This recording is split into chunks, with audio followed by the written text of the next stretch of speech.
자, 오늘 이렇게 여기 혹시 이 기사 한번 보셨나요? 매일경제. 네, 매일경제 다 보셨죠? 매일경제 이렇게 보시면 여러분들 아침에 이제 신문을 보셔야 돼요. 저는 한국경제하고 이렇게 매일경제 이렇게 신문을 보는데 여기 보면 아파트 대신 뭐 BBIG 산다, 땅 판도 뭐 30억 주식 쓸어 담는 뭐 자산가 뭐 이런 얘기 뭐 기사가 나오고 있거든요. 이분들이. 그래서 오늘날 그 현재 지금 막 부동산 뭐 84 부동산, 710 부동산 정책 해가지고 지금 한 22번째 부동산 대책이 나왔잖아요. 부동산 대책이 나오면서 가장 뭐 핫 이슈는 뭐냐면 집을 많이 가지고 있는 사람들 참 곤혹스럽게 생겼다. 지금 현재. 왜냐면 다주택자들 있잖아요. 지금 옛날에 상상도 못한 종합부동산 세금이 엄청 나잖아요. 세금이요 장난이 아닙니다. 세금이. 강남에 있는 집값이 어떻습니까? 폭등을 하면서 그리고 공시가격이 현실화까지 됐죠. 그러니까 공시가격이 현실화가 되면서 거기다가 또 세율까지 올렸잖아요. 세율까지 올렸다 보니까 세금이 엄청나다. 그러니까 이런 상황에서 집을 물론 다주택자들은 당연히 세금이 폭탄일 거는 당연한 거고요. 이 사람들이. 그런데 문제는 퇴로를 또 주지 않기 때문에 양도소득세까지도 많기 때문에 집을 팔면 어떤 문제가 생기냐면 양도세로 다 물려버립니다. 예를 들어서 집이 20억 올랐다 합시다. 20억 올랐어도 양도세를 내고 나면은 내 손안에 떨어지는 게 몇 억 얼마 안 돼요. 이 부분들이. 그리고 여태까지 낸 세금도 많잖아요.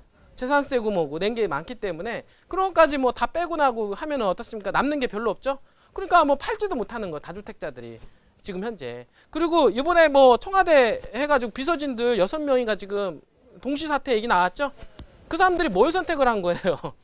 정권은 유한하고 어떻습니까? 권력은 유한하고 부동산은 영원하다. 이거 아닙니까? 여러분들이 자기 뭐 잠깐 정권 유지해봐야 뭐 여기 있어봐야 뭐 1, 2년 더 있을 거 아닙니까? 1, 2년 있다가 사퇴를 하든지 쫓겨나든지 할 거 아니에요. 근데 지금 당장 어떻습니까? 내가 이 자리를 직책을 지키기 위해서 집을 팔면 다주택자들이거든요. 다주택자들이 집을 팔면은 1가구 2주택자에 대한 세금이 엄청나죠. 분들이 집을 팔면 어떻습니까? 세금이 그동안 집값이 많이 올랐잖아요. 자, 생각해보세요. 집값이 많이 올랐는데 집을 팔면 세금이 9억이 나와요. 자, 10억이 나옵니다. 그러면 여러분들이 이렇게 얘기할 거야 아마. 너 이 직책을 유지할래? 아니면 집 팔래? 여러분들은 어떤 결정을 하시겠습니까? 9억이 날아가는 판인데 지금. 응? 지금 그냥 집을 지키지 않겠습니까? 직책이고 뭐고 분들이. 지금 6명이 다 그런 상태예요. 이분들이. 응? 지금 현재. 지금 현재 이제 부동산을 가지고 있는 고위 공직자들 바라보는 시야가 별로 안 좋잖아요. 이분들이. 정부에서는 어떻습니까? 어쩔 수 없는 거야. 이분들이. 다 나갈 수밖에 없는 상황이 돼버린 거죠. 이 사람들은 어떻습니까? 나간다 이 사람들이 어떻습니까? 정부에서 내 재산을 지켜주고 나중에 노후를 준비시켜주는 건 아니잖아요. 부분들이. 그러니까 부동산을 지키겠다 이거 아닙니까? 부분들이. 왜냐하면 1가구 2주택자 3주택자에 대한 세금이 너무 과하다 보니까 팔지를 못하는 거예요. 이분들이. 그러니까 팔지도 못하는 상태에서 어떻습니까? 재산세 부과 종합부동산세 세금이 너무나도 심한 상태잖아요. 이 부분들이. 그러다 보니까 엄청나게 곤혹스러운 그런 상황이다. 지금 현재. 그런데 지금을 집 파는 사람들이 있어요. 지금. 어떤 사람일까요? 오히려 다주택자들이 파는 게 아니라 1가구 1주택자들 있잖아요. 1가구 1주택자들이 집을 팔고 있습니다. 왜 그러냐? 이제는 자, 여러분들 생각해 보세요. 강남에 아파트 옛날부터 가지고 계신 분들 있을 거 아니에요. 일단 뭐 직장 다 은퇴하시고 딸랑제 집 한 채 가지고 계신 분들 있잖아요. 집 한 채 가지고 있을 때 그냥 대출 가지고 있으신 분들 많아요. 일부. 예를 들어서 뭐 강남에 10억짜리 아파트였는데 한 4억 정도 대출이 있고 6억 끼고 사신 분들이 있고 은퇴를 하셔가지고 현금 수중에 돈이 없는 분들도 많이 있거든요. 그런 집들이 어떻습니까? 20억 됐잖아요. 그쵸? 10억짜리가 20억이 됐어요. 자, 20억이 됐는데 문제는 뭐냐면 20억이 됐는데 지금 은퇴해가지고 돈이 있어요, 없어요? 현재 지금 내가 수중에는 돈이 없고 버는 돈이 있으면 좋은데 버는 돈이 있어야 세금을 내잖아요. 세금이 없으니까 20억이 올라갔으니까. 근데 1가구 1주택자들은요. 어떻습니까? 장기 보유하게 되면 세금에 대한 혜택이 있죠. 그러니까 예를 들어서 이분이 어떻습니까? 10년 이상 보유하게 되면 어떻습니까? 장기 보유 특별공제라는 게 있잖아요. 거주와 요즘에는 거주도 해야 되고 보유도 해야 됩니다. 그래서 보유하고 거주 기간이 10년 이상 되면 거의 한 80%까지 장기 보유 특별 공제를 해줘요. 그러니까 한마디로 말해서 예전에 집을 한 뭐 7억짜리 샀는데 지금 20억이 됐다. 20억이 되면은요 세금 한 1, 2억만 내면 돼요. 1, 2억만. 그러니까 이 사람들한테는 엄청나게 훅인 거야. 지금 올라갔을 때 팔기가. 그래서 20억짜리가 됐고 이미 노후 준비 현재 지금 현재 자녀들 다 분가시키고 부부가 둘이 남았잖아요. 근데 강남에 사시는 분들 있잖아요. 강남에 사셨는데 그게 어떻습니까? 20억이 됐잖아요. 이제 20억이 됐으니까 세금 한 1, 2억 빼면 18억이 남고 거기다가 대출 뭐 4억 빼고 나면 얼마 남을 거 아닙니까? 그게 순수 자금이잖아요. 이분들이. 자, 근데 이걸 갖다가 집을 안 팔게 되면 어떻습니까? 내년에 종합부동산세가 만만치 않죠. 그리고 앞으로 집값이 계속 올라가리라는 법이 없잖아요. 그러니까 내년에 갔더니 종합부동산세 내야 되는 세금이 20억이니까 세금이 만만치 않아. 몇백만 원, 몇천만 원 내야 될 거야 아마. 그 사람 버는 소득이 없죠? 세금으로 이제 가중 압박이 오죠? 그러니까 어떻습니까?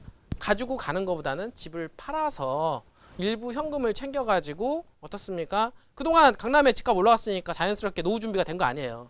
그러니까 그 돈 갖다가 이쪽에 강남의 아파트를 이제 더 이상 못 사겠죠? 어차피 살려면 그 이상 돈이 또 들어가니까 그 돈 갖다가 어차피 자녀들 다 분가했으니까 굳이 강남에 살 필요 없잖아요. 그 돈 갖다가 일부는 자기네들 좀 집을 줄여서 가고 나머지 이 돈을 가지고 얘는 자금을 운영을 하는데 운영을 하는 과정 속에서 지금 그런 큰 부자들, 집 자산가들이 집을 팔아서 그 자금을 어디로 지금 유입되고 있냐면 어디로 가고 있습니까? 주식시장으로 흘러가고 있다라고 하는 거죠. 그래서 지금 보면 여기 지금 이 자료에 의하면 뭐라고 하냐면 급증한 투자자 예탁금이요. 2020년도 1월 2일 날이 29조 원이었었거든요. 이게 어떤 얘기냐면 투자자 예탁금이라고 하는 것은 우리가 주식시장에 어떻습니까? 투자하기 전에 계좌에다가 돈을 넣어놓는 거 있잖아요. 그렇죠? 아직 주식은 사지 않았고 계좌에다가 대기성 자금이죠. 한마디로 말해 주식 사기 위한 대기성 자금이 그 당시 한 29조 원 정도 되었는데 지금 8월 6일 날 현재 있잖아요. 현재 48조 원입니다. 그러니까 얼마 정도 올라갔습니까? 거의 20조 원 가까이 올라간 거죠. 그러니까 예탁성 자금이 20조. 그러니까 어떻습니까? 대기성 자금이 20조 원만큼 늘어났다. 그러면 20조 원 자금이 늘어났는데 이 사람들이 어떻습니까? 일반 돈 없는 사람들이겠어요? 이 예탁금이 20조 원 늘어난 거는 있는 사람들이 돈을 넣어놓은 거예요. 맞죠? 뭐 20조 원인데 뭐 1조, 2조 이게 장난이 아니잖아요. 뭐 없는 사람들 넣어봐야 뭐 몇백만 원이나 넣어놓고 주식 살까? 근데 있는 사람들은 이렇게 강남 아파트 처분해가지고 그 중에 몇 억씩 갖다가 은행에다가 어땠습니까? 계좌에다 넣어놓고 지금 대기하고 있는 상태에서 무슨 주식을 보냐면 뭡니까? 여기서 나왔잖아요. 응? BBIG. 그죠? 여기 지금 나오는 게 이제 BBIG 해가지고 거기다가 이제는 주식 투자를 하려고 지금 현재 돈을 거기다가 지금 넣어놓고 있는 그런 상태다라고 얘기하는 거. 그 BBIG가 뭐냐? 바이오 배터리 인터넷 게임주죠. 이게 바로 이제는 언택트 관련된 주식들입니다. 이분들이. 그래서 이제 언택트 관련된 주식들에다가 살려고 지금 대기성 자금을 지금 현재 놔두고 있는 그런 상황에 있다. 그러니까 지금 살살 생각을 해보면 지금 우리나라 주식시장이 지금 거의 2300포인트까지 올라가지 않았어요? 맞죠? 이게 코로나가 터지고 나서 어떻게 됐냐면 거의 1400대까지 떨어졌었어요. 그러면 1400대에서 지금 2300대까지 올라갔다는 얘기는 거의 60% 올라간 거야. 자, 지금 1년도 안 됐는데 어떻습니까? 이 증권시장이 어떻습니까? 단기적으로 급상승을 했죠? 자, 급상승을 했는데 그 돈이 다 어디서 났어요? 그 돈이 다 어디서 났겠습니까? 개미들이 엄청나게 들어온 거예요. 그래서 그 개미들이 돈이 다 어디서 나왔겠습니까? 강남 아파트 팔아서 어떻습니까? 돈을 모아가지고 여기다가 주식에다가 넣어놨는데 이 사람들이 주식을 보는 게 어떻습니까? 그러니까 BBI주. 아까 얘기했던 대로 바이오 배터리 인터넷 게임주에다가 왜? 근데 이 보니까 바이오 배터리 인터넷 게임주는 어떻습니까? 언택주이기도 하면서 어떻습니까? 4차 산업화에 관련된 주식들이잖아요. 이 부분들이. 그러니까 미래의 성장성 있는 주식에다가 돈을 갖다가 이제 박아 놓겠다. 이 부분들을. 그래서 지금 자금이 48조 원 정도, 한 20조 원 정도가 더 늘어나서 대기하고 있는 자금인데 자 이런 상태라고 한다라고 하면 주시장이 급락할까요? 안 할까요? 금방 떨어지진 않는다. 지금 주식시장의 장세는 어떤 장세냐면 금융장세라 그래요. 이거 갖다가 금융장세는 뭐냐면 돈 놓고 돈 못 깁니다. 한마디로 말해서 시황이 좋든 안 좋든 지금 현재 보면은 우리나라 지금 현재 기업들이 좋아요 안 좋아요? 여러분들 개판이에요. 한마디로 말해서 제대로 된 회사들이 별로 없어요. 근데 아니 제대로 된 회사는 없는데 주가는 고공행진이에요. 왜 그러냐? 왜 그럽니까? 지금 투자할 데가 없으니까 주식으로 돈이 몰리는 거 아니에요. 이분들 왜? 아파트를 투자하려 했더니 어떻습니까? 아파트 이런 규제가 너무 많잖아요. 그러니까 앞으로는 아파트가 올라갈 수는 있겠지만 옛날처럼 그렇게 화려한 장세는 없을 거다. 이 부분들이. 맞죠? 그러니까 아파트에다가 투자를 못하는 돈들이 어떻습니까? 오히려 아파트를 강남에서 팔아서 그 돈들이 주식시장으로 돈이 몰리고 있는 그런 상황에서 올라갈 텐데 문제는 마냥 올라갈까요? 잘 생각해 봐야 돼요. 여러분들이. 왜? 지금 너무 많이 올랐어요. 어떤 부분이 올랐냐면 우리나라 펀더멘탈 한마디로 말해서 실적은 좋지 않은데 너무 가격적인 부분들만 올라갔다 이거예요. 이 부분들이. 그러니까 한마디로 말해서 떠도는 돈 때문에 가격은 올라왔지만 결국에는 주식시장은 어디로 몰아지냐면 그 회사의 실적으로 몰아지게 되어 있습니다. 그게 실적 장세라고 하는 거거든요. 결국에는 거품이 낀 회사들도 나중에 실적이 안 나오면 다시 꺼집니다. 다. 이 부분들이. 그러는 것처럼 마찬가지로 지금은 유동성 자금으로 인해서 가격이 올라와 있는 상태이긴 한데 지금도 아직도 유동성이 풍부하죠. 예탁금 자금이 지금 20조 원 정도 늘어났으니까 언제든지 주식을 사겠다 아니에요. 그러니까 한마디로 해서 주식값이 떨어지잖아요. 지금 예를 들어서 갑자기 오늘 막 3% 떨어진다. 3% 떨어지면요. 그 밑에 대기 자금도 있어 없어요? 엄청나게 많은 거예요. 지금 현재. 그러니까 옛날처럼 급하게 막 3% 10%씩 안 떨어져요. 지금 떨어져도 밑에서 대기성 자금이 들어오면서 사주는 사람들이 있다니까요. 이 부분들이. 그래서 지금은 이 시장이 지금 현재 2300에서 2500포인트 정도 선에서 예전에 우리가 최고점 찍은 게 2600 정도 언저리였었어요. 2550포인트 정도. 우리가 사상 최대치가 찍은 게 2550, 2500 요 정도였거든요. 그러니까 여기는 아직 가진 않았죠. 여기는 가진 않았는데 이번에 잘 생각을 해보면 지금 이 주식 예탁 자금이 엄청나게 많잖아요. 유동성 자금이 많죠? 많기 때문에 갈 수도 있다는 생각이 들어요. 거기까지도. 갈 수도 있긴 있는데 부분들이 어떻습니까? 항상 문제가 있는 거는 실적 장세에 우려가 있다. 지금 현재. 우리나라가 지금 현재 실적이 뭐 2분기, 3분기 계속해서 발표가 될 텐데 발표가 될 때마다 기업이 어렵다, 실적이 마이너스다 그러면은 어떻습니까? 가격이 떨어지겠죠? 이분들이. 그러니까 하방 압력도 크기 때문에 주식시장 또한 마찬가지로 올라가는 데 있어서는 한계가 있다 없다? 한계가 있다라는 거예요. 이분들이. 그러니까 지금 투자해가지고는 어떻습니까? 큰 재미 있다 없다? 제가 보기에는 지금 투자하기에는 장기적으로 투자를 해야지 지금 투자해가지고 뭘 먹겠다고 지금 막 들어가시는 분들은 조심하셔야 된다. 지금 아파트 투자하는 것 마냥 조심하셔야 돼요. 지금 현재 상황은. 이해가 되시나요? 자, 그러니까 지금 사람들이 세상이 막 불안해지는 거야. 자꾸 전쟁도 난다 얘기 나오죠. 지금 현재 이렇게 코로나 바이러스 막 이런 것 때문에 어떻습니까? 불안하죠. 지금 물난리 때문에 불안하죠. 이러니까 불안할 때는 자금이 어디로 몰립니까? 실물 자산으로 모이잖아요. 그래 실물 자산을 모이니까 지금 부동산으로 몰린 거 아니에요. 그 다음에 그 돈이 어디로 몰렸습니까? 금으로 갔죠? 금으로 몰렸어요. 그 다음에 또 안전자산이라고 하는 게 어떻습니까? 달러잖아요. 그래서 달러로 원래는 가야 돼 돈이. 달러로 자금이 유입이 돼야 되는데 문제는 뭐냐면 그동안 달러를 많이 풀었잖아요. 그쵸? 그러니까 한마디로 말해서 미국이 지금 현재 코로나19 이후로 달러를 많이 풀었단 말이에요. 그러니까 거기도 많이 풀었기 때문에 달러 가치가 높아지지가 않는 거예요. 이해가 돼요?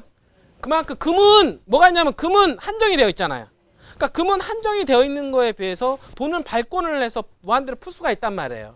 이 부분들이. 그러니까 금은 계속 쓰면 쓸수록 재원이 없어지잖아요. 없어지기 때문에 계속 희소해지기 때문에 금값은 올라가는데 달러는 무제한 찍어버린 상태이기 때문에 우리도 찍고 니네도 찍고 그러니까 어차피 둘 다 값어치가 떨어지니까 가격이 올라가지가 않는 거예요. 그러니까 지금 어디로 올라가냐. 금이라든지 은 이런 희소한 상품 있잖아요. 이런 쪽으로 지금 자금이 몰릴 수밖에 없는 그런 상황이고 자 이런 상황에서 잘 보세요. 자 그러면 희소한 것들은 올라간다 앞으로. 자 그러면 어떻습니까? 부동산에서 희소한 건 뭐예요? 자 건물이 있고 토지가 있어요. 어떤 게 더 희소할까요? 자 건물은 잘 보세요. 단위 면적당 어떻습니까? 이번에 어떻습니까? 이번에 서울의 주택시장이 너무나도 하니까 공급이 안 되니까 공급을 늘리기 위해서 공공임대주택을 늘리기 위해서 어떻습니까? 건폐율 용적률을 높여준다 그랬죠? 그쵸? 아니면은 용도지역을 상향시켜가지고 집을 더 짓겠다 이거 아니에요. 근데 여기 강남 아파트에다가 임대주택 짓는다고 하니까 강남 아파트 사람들이 좋아요 안 좋아요? 안 좋아하죠. 여러분들 강남 아파트 주인이면 하라고 하겠습니까? 자 내가 강남 아파트 주인이에요. 근데 여기가 지금 현재 지금 20층까지 지었는데 앞으로 이걸 40층까지 지을 수 있다 그래요. 근데 강남 아파트는 교통대책이 더 이상 세울 수가 없잖아요.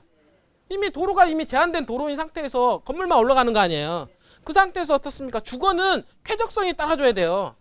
그러니까 쾌적성이 떨어졌는데 건물을 올리는데 그 중에서 어떻습니까? 90%는 또 기부 체납하라 그러네. 그쵸? 자, 생각해보세요. 늘어나는 용적률에 대한 그 기부 체납도 하고, 그리고 같은 아파트에 살면서 어떻습니까? 임대주택이 늘어나는 거 아니에요? 그럼 못 사는 사람들이 사니까 아파트 가치가 떨어질 거 아닙니까? 이 부분들이. 그러면 누가 재건축을 하자고 하겠습니까? 강남에. 안 한단 말이죠. 안 해요. 누가 합니까? 여기. 그러니까 여기에 있는 사람들이, 민간 사업자들이 여기는 안 맞다. 사업성이 안 된다. 차라리 집을 비우고 말지. 이렇게 가는 겁니다. 나중에 정권이 바뀌거나 부동산 정책이 바뀌면 그때 가서 투자하겠다. 이렇게 나오는 거고, 다만 이제는 그 강북 쪽에 보면은 공공임대주택 재개발 있잖아요. 재개발 같은 경우는 지금 여태까지 기존에 서울시가 재개발을 다 묶었죠. 묶어가지고 지금 재개발 하는 데가 많이 없어요. 옛날에 오세훈 시장이 뉴타운 사업 하면서 어떻습니까? 재개발에 대한 기대를 가지고 막 가지고 있다가 어떻습니까? 무료급식 문제로 인해서 오세훈 시장이 어떻습니까? 사퇴를 했죠. 그러면서 이제는 박원순 서울시장을 하면서 삼선을 했잖아요. 삼선하는 과정 속에서 재개발을 다 묶어버렸단 말이에요. 응? 그러니까 재개발에 대한 어떤 묶어버리면서 어떻습니까? 사업성이 안 나오니까 조합원이 결성이 안 되고 사업이 지지부진하다 보니까 그대로 남아있는 데가 되게 많아요. 이 부분들이. 응? 많다 보니까 어떻습니까? 지금 다 노후화된 상태로 그대로 남아있는 상황인데 이번에 어떻습니까? 공공임대주택을 늘리면 어떻습니까? 이익분을 주겠다. 그러면 자, 재개발은 가능성이 있어요. 왜냐하면 재건축 같은 경우는 이미 서울 같은 경우는 이 강남은 이미 도로 같은 게 이미 다 되어 있는 상태이기 때문에 더 이상 아파트를 높이 지으면 지을수록 어떻습니까? 불편해요. 가치가 떨어진단 말이에요. 그러나 강북 같은 경우는 넓은 지역을 갖다가 어떻습니까? 한꺼번에 다 부시잖아요. 부시면은 부셔진 상태에서 교통대책을 세울 수가 있죠. 도로를 더 넓게 뚫을 수가 있잖아요. 도로를 넓게 뚫을 수가 있고 그 상태에서 건물을 갖다 높게 짓는 거니까 이분들이. 그러니까 사업성이 나온다라고 하는 거예요. 이분들은. 사업성이 나오기 때문에 지금 현재 강북에 있는 재개발 조합들은 우리 해달라라고 하는 겁니다. 지금. 이 부분들을. 그러니까 강북 쪽은 해달라. 강남 쪽은 못한다. 재건축은. 현재 지금 이렇게 양분화돼 가지고 있는 그런 상황인데 어쨌든 실질적인 대책은 서울에서는 땅을 어떻습니까? 지어가지고 집을 짓는 건 한계가 있다. 왜냐하면 땅은 그만큼 희소성이 있다라고 하는 거예요.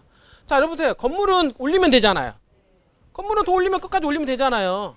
그러니까 건물은 땅 위에다가 올리면은 늘릴 수가 있는데 땅은 제한된 면적이 딱 정해져 있죠. 대한민국 땅덩어리 면적이 얼마입니까? 321억 평이죠. 좀 늘어나가지고 어디서 늘어났어요? 간척 사업을 해가지고 늘어났잖아요. 이분들이. 그러니까 321억 평 정도 되는 대한민국의 땅이 어떻습니까? 근데 그 늘어나는 면적이 어떻습니까? 뭐 건물을 짓는 땅보다는 간척 사업을 해가지고 어떻습니까? 뭐 농경지를 만들기 위한 그런 사업지로 많이 만들어 놨죠. 그러니까 개발이 가능한 땅들이 아니라 그냥 농경 사업을 하기 위한 농사를 짓기 위한 어떤 미래를 위한 재원 땅이라고 보시면 돼요. 이 부분들이. 그러니까 개발이 가능한 땅들은 정해져 있고 개발이 되면 될수록 그 땅은 어떻습니까? 줄어들죠. 아까 그랬잖아요. 금도 여러분들 왜 금값이 계속 올라가느냐? 여러분들 금이라든지 은은 우리가 반도체에 다 들어갑니다. 이해 아시나요? 반도체 수요에 거기에다가 금 이런 것들이 들어가요. 근데 들어가다 보니까 금이 잃어버리는 금들이 많죠. 그러니까 이거 세상에 이 매장되어 있는 건 한계가 있는데 이런 반도체에 대한 수요가 늘어남으로 해서 금을 쓰죠. 금을 쓴 다음에 그렇게 버려지는 금들이 되게 많다 그래요. 그러면 버려지니까 제한된 물량은 계속해서 줄어들고 있기 때문에 이 금이라든지 이런 것들은 시간이 가면 갈수록 어떻습니까? 계속해서 희소하기 때문에 계속해서 올라갈 수가 있겠죠. 올라간단 말이에요. 땅하고 똑같다는 얘기예요, 이게. 땅도 지금 우리나라 대한민국 땅덩어리는 제한된 면적 속에서 개발이 가능한 땅들이 도시화가 되면서 건물이 지어지면서 점점점 어떻습니까? 개발될 땅들이 면적이 좁아지잖아요. 면적이 좁아지니까 좁아진 면적들은 더욱더 희소성이 발생을 하고 당연히 땅값들은 지속적으로 올라간다? 안 올라간다? 올라갈 수밖에 없는 거예요. 그래서 땅은 계속 올라갈 줄만 알지 떨어지거나 이러진 않습니다. 크게 변동성이 있진 않아요. 올라갔다가 주춤을 해도 올라갔다 갑자기 급락하거나 이런 거는 아니에요. 땅은. 그러니까 여태까지 땅 투자는 뭡니까? 지금 사는 게 가장 싼 시점이다. 이렇게 생각을 하셔야 돼요. 그러니까 지금은 여러분 잘 생각해. 제가 말씀을 드렸잖아요. 땅과 금은 똑같은 속성을 가지고 있다는 얘기예요. 이해가 되시나요? 자, 건물은 올리면 되지만 땅은 쓰면은 쓸수록 땅은 점점점 줄어들죠. 개발 가능한 면적들은 자꾸 줄어들기 때문에 더욱더 희소해진다. 희소해짐으로 해서 땅 가격은 점점점 금처럼 가격이 지속적으로 우상향할 수밖에 없다라고 하는 거라는 얘기죠. 그러니까 지금 오늘날 이런 세상 속에서 시국적으로 불안한 세상 속에서 우리가 가장 그래도 안전하게 가지고 있을 수 있는 부분들은 토지만한 상품 그리고 금만한 상품은 없다. 이렇게 제가 말씀을 드리는 거예요. 알겠습니까? 앞으로 더더욱 그렇다라는 거죠. 앞으로 더더욱 세상은 더욱더 불안해질 거 아니에요? 더더욱 지금보다 더 불안해질 겁니다. 더 불안해지는 속에서 사실은 땅만큼 안전한 자원이 없다. 여러분들 재산을 지켜줄 수 있는 것은 없다라고 저는 생각을 합니다. 건물값은 떨어지더라도 땅값은 떨어지지는 않아요. 여러분들이 이해가 되시나요? 그러니까 금과 같은 성질을 가지고 있는 유일한 재원, 부동산, 땅이라고 볼 수가 있겠는데 땅 말고는 뭐 재개발, 재건축이고 뭐고 상가고 오피스텔이고 그런 것들은요. 땅 위에다 건물을 올리는 거기 때문에 무한대로 다 올릴 수 있어요. 정책에 따라서 늘리고 줄이고 할 수 있잖아요. 이분들이. 근데 오로지 땅만큼은 그렇지 않다니까요. 이분들이. 땅은 제한된 면적이 있기 때문에 개발하면 할수록 면적이 줄어들기 때문에 공급량이 줄어들고 수요는 시대가 계속 가니까 시대가 가면 계속 건물은 지어져요, 안 지어져요? 계속 지어지니까 당연히 땅의 공급량이 줄어들죠. 당연히 수요는 늘어나고 공급량이 줄어드니까 땅값은 올라갈 수밖에 없는 여러분들이. 그래서 세월이 지나고 나면은 있잖아요. 3년이고 5년이고 장기적으로 10년 투자를 했을 때 땅에다가 투자하신 분, 아파트에다가 투자하신 분, 어떻습니까? 주식에다가 투자하신 분들 있잖아요. 그러면은 10년을 딱 두고 봤을 때 수익률이 가장 큰 데가 어디일까요? 땅입니다. 땅. 여러분들이. 알겠어요? 땅이 수익률이 최고 높다라고 하는 것을 여러분들이 좀 아셔야 돼요. 이분들이. 이번에도 지금 잠깐 자료를 가져왔나? 자, 여기 지금 자료를 하나 가져왔는데 지금 여기도 지금 보면은 대한민국 분기별 전국 지가 변동률에 대한 어떤 자료가 되는데 계속 이제 분기별로 올라가요. 분기별로 보니까 거의 한 1% 이상은 올라가요. 땅값이. 그러니까 1% 올라가니까 어떻습니까? 연으로 따지고 보면은 한 4% 올라가는 거죠. 지금 현재 땅값 상승률은 한 3%대에서 4%대 꾸준하게 지금 올라가는 모습이 있는데 우리나라 금리가 뭡니까? 지금 현재 한국은행 기준금리가 0.5인가요? 0.5잖아요. 그렇죠? 0.5인데 금리가 0.5인 게 비해서 땅값 상승률은 4% 엄청나다는 거예요. 이거는 여러분들이. 이게 지금 분기별로 거의 0.8에서 1% 정도까지 계속 올라가고 있는 그런 상황이고 이제 올라가고 있는 그런 상황에서 지금 이제 보니까 용도별로 보니까 주거, 상업, 공업, 녹지 지역 있잖아요. 그리고 비도시 지역 있는데 여기 보니까 2019년도 2분기 있잖아요. 작년 2분기 하고 올해 2분기 있잖아요. 그 비교를 해봤더니 주거 지역 있잖아요. 주거 지역하고 상업 지역이 많이 올라갔어요. 이분들이. 자, 비례를 보면은 어쨌든 작년 2분기도 그렇고 올해 2분기도 그렇고 용도별로 2분기별로 해서 가격 상승폭을 보니까 주거 지역은 1.07% 2019년도에 그 다음에 같은 동기 대비 상업 지역은 1.08, 공업 지역은 0.57, 녹지 지역은 0.87, 보존 관리는 0.52, 생산 관리 0.68, 계획 관리 0.90, 농림 지역 0.8, 자연환경 보전 지역 0.51% 이렇게 올라갔다는 얘기예요. 그러니까 한마디로 말해서 주거 지역의 우세가 상당히 크죠. 1.07%잖아요. 요거는 2019년도 자료고 2020년도에도 또 마찬가지로 주거 지역이 다른 용도에 비해서 가장 많이 올라갔다. 분기별로 따져본다 하더라도. 그러니까 분기별로 이렇게 가장 많이 올라갔는데 연으로 따지면 합산을 하면 훨씬 더 많이 올라갔겠죠. 맞잖아요. 예를 들어서 주거지역 1.07% 올라갔는데 분기별로. 자, 지금 보니까 자연환경 보전 지역은 0.51 올라갔어요. 그 0.51 곱하기 4 하면 2%죠. 그쵸? 주거지역은 지금 현재 4%, 4.2% 평균치가. 자, 주거지역이 4.2% 평균치가 올라갔다라고 하는 것은요. 적게 올라간 게 아니에요. 자, 평균치가 4%는 올라간 놈도 많이 있을 거고 안 올라간 놈도 있을 거고 맞죠? 그러면 우리가 하고 있는 뭐 세종시라든지 지금 현재 있는 이런 새만금 같은 경우는 주거지역 땅값들은 엄청나게 올라갔잖아요. 이 부분들이. 그러니까 이런 부분들을 실질적으로 개발이 되는 지역들 지금 현재 막 개발 얘기가 나오는 지역들은 주거지역들에 대한 상승률은 엄청납니다. 자, 새만금이 지금 현재 다른 용도에 비해서 주거지역 땅값이 많이 폭등하고 있잖아요. 그거는 개발 얘기가 나오면 무조건 주거지역 상업지역부터 올라가게 돼 있다는 얘기예요. 이분들이. 알겠어요? 그리고 나서 어느 정도까지 올라가면 이제 뒤따라서 자연녹지 계획관리 지역이 따라가는 거죠. 그리고 나서 나중에는 뭐 농림지역까지도 올라가긴 올라가는데 상승폭에는 한계가 있다. 이분들이. 그래서 결론적으로 따지면 어떤 결론을 내리냐, 제가 여기 어쨌든 이런저런 얘기 다 결론을 각설하고 국토교통부에서 나온 자료를 근거로 해서 말씀을 드리면, 금년 상반기 토지시장은 코로나19의 영향으로 4월까지는 지가 변동폭이 줄어들고 토지 거래량도 감소하였으나, 자 4월까지 우리나라가 극대화됐었잖아요, 코로나가. 그러니까 그때는 다소 주춤을 한 건 맞아요. 코로나뿐만 아니라 모든 게 다. 그러나 5월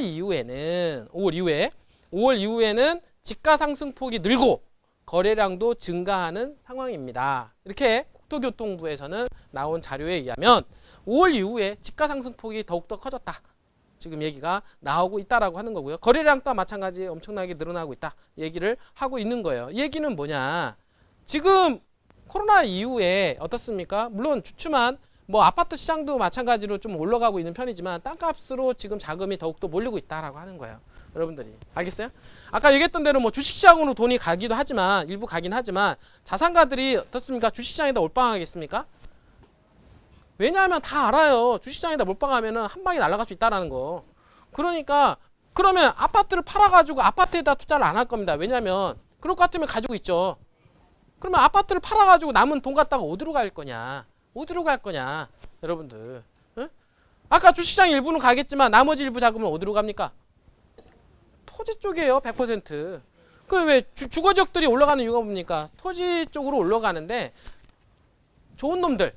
그렇잖아요. 아파트도 좋은 놈 올라가듯이 주거지역도 어떻습니까? 이왕이면 사는 거 좋은 놈 사는 거예요. 응? 좋은 놈이 올라간다니까요. 여러분들 우리가 상상했다. 여러분 딱 해보세요. 아파트 살 때 왜 역세권에 딱 아파트를 사요? 아니 비싸도 역세권 사는 겁니다. 이 부분들이. 왜냐하면 역세권 땅을, 자 비역세권이 있고 역세권이 있는데 사람들이 볼 때 어떤 땅에 대한 수요가 더 많아요? 일단 역세권이 있으면 좋잖아요.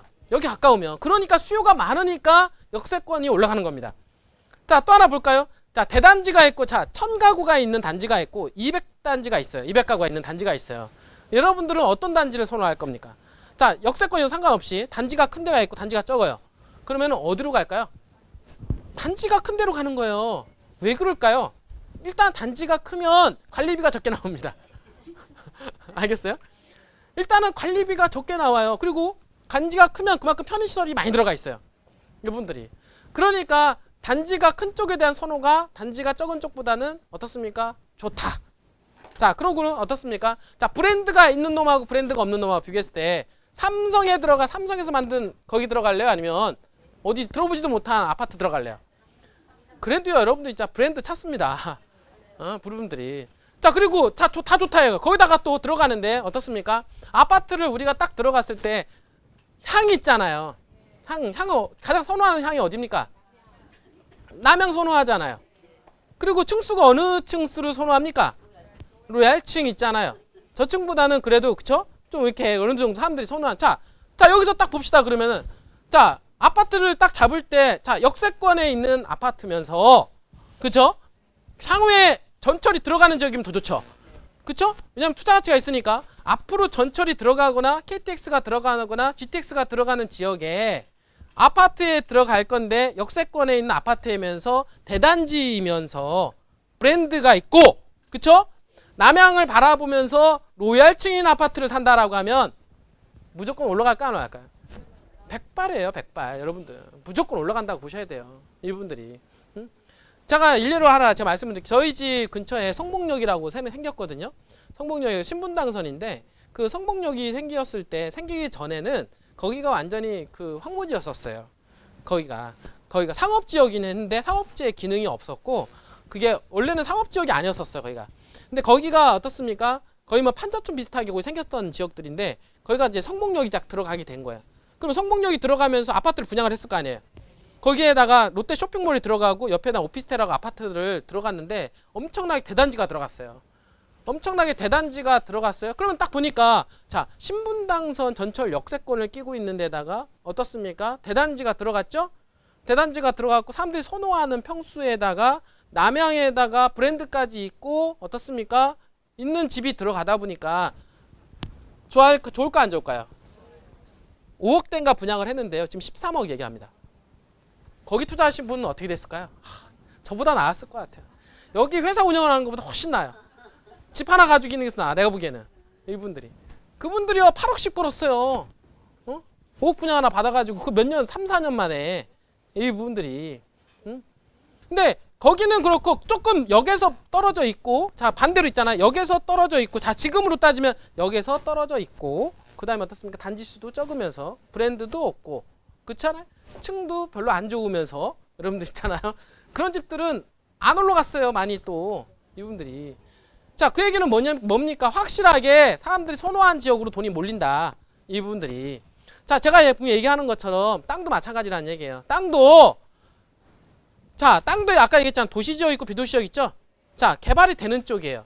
자 그때 개발이 되기 전에야 상관없지만 개발이 막 몰려온다 라고 하면, 자 새만금은 개발이 막 되고 있잖아. 지금 되고 있는 상태에서는 어느 쪽으로 돈이 몰리냐면 좋은 놈일수록 더 돈이 몰린다라는 얘기예요. 한마디로 말해서 도시지역 있고 비도시지역 있으면 어느 쪽으로 몰린다? 도시지역으로 몰리겠죠. 자, 도시지역에서는 주거지역, 상업지역, 공업지역, 녹지라고 하는데 어떻습니까? 주거지역으로 어떻습니까? 땅이 몰리죠? 자, 주거지역 중에서도 우리가 선호하는 지역. 자, 부안에서도 보면은 우리가 선호하는 지역 있잖아요. 그러니까 예를 들어서 선호하는 지역들 대부분 뭐 창북리라든지 뭐 여기 남북 2축, 3축 이런 얘기 나오잖아요. 남북 2축, 3축 이렇게 나오는 그 주거지역 바운드리 이런 쪽으로 해서 더욱더 돈이 몰린다는 거예요. 여러분들이 이해가 되시나요? 지금 부분들이. 그러니까 이런 현상은 아직 시작에 불과하다. 왜 그러냐면 지금 남북 3축 하고 있잖아요. 지금 남북 3축 하고 있는 당산리 땅 그거 어떻습니까? 새만금 지원도로에 있는 땅이잖아요. 맞죠? 자 이런 거는요 완전히 A급 땅이에요. 자 왜 그러냐? 지금 남북 3축이 들어가잖아요. 아직 들어가지도 않았네. 맞죠? 한마디로 말해서 역세권이 들어오지도 않은 거예요. 전철이 들어오지도 않은 상태고, 들어온 상태에서 지금 어떤 땅을 사냐면, 자 남북 3축 끼고 있잖아요. 도로를 끼고 있는 땅들이 많이 있긴 있어요. 없는 땅이 더 많지만, 자 주거지역이라고 해서 거기 주거지역 있지만은 주거지역이 다 도로 가까이 붙어 있습니까? 주거지역에 붙어 있는 땅은 얼마 안 돼요. 맞죠? 자 새만금이 주거지역이 1.5%밖에 없는데 1.5% 중에서 도로에 붙어 있는 땅이요 10% 될까요? 안 돼요. 도로에 붙어 있는 땅이. 그러면 붙어 있는 땅이 얼마 안 되는데 문제는 뭐냐면 도로에 붙어 있는 땅 중에서 새만금 지원도로, 한마디로 말해서 중로 3류에 해당되는 땅이잖아요. 중로에 붙어 있는 땅이 얼마나 있을까요? 많을까요? 더욱더 희소해진다라고 봐셔야 돼요. 이 부분들이. 그러니까 지금 부안이 더욱더 이제는 앞으로 개발에 대한 압력이 커지면 커질수록 지금 당상리에 가지고 있는 우리 땅은요 어떻게 되냐면 새만금 지원도로 중로에 붙어 있는 땅으로서 남북 2축도로하고 합류하게 될 뿐만 아니라 남북 3축도로, 아직 들어오지 않은 앞으로 들어올 남북 3축도로하고 합류가 됨으로 해서 엄청나게 교통 통행량이 늘어날 거겠죠. 그죠?